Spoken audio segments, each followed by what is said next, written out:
πρωτοβουλία, μακριά από τη φιλανθρωπία, που αμφισβητεί τη σύγχρονη κατανοητική ιστορία του τριγώνου σπίτι, δουλειά, κατανάλωση και αντιμετωπίζει συλλογικά τις ελλείψεις μας σε αγαθά πρώτης ανάγκης. Μια μορφή ανακύκλωσης και επαναχρησιμοποίησης των αγαθών στη βάση της έμπρακτης απόδειξης αλληλεγγύης μας απέναντι στον συνάνθρωπο. Ρούχα, παιχνίδια, οικιακά σκεύη, βιβλία και άλλα που για κάποιον είναι άχρηστα πλέον, αποκτούν αξία χρήση για κάποιον άλλον.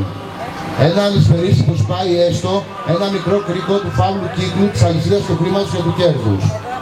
Κάθε δεύτερο Σάββατο του μήνα σε άλλη πλατεία της γειτονιάς μας. Συνέλευση κατοίκων Βύρωνα, Στριανής Πετρατείου.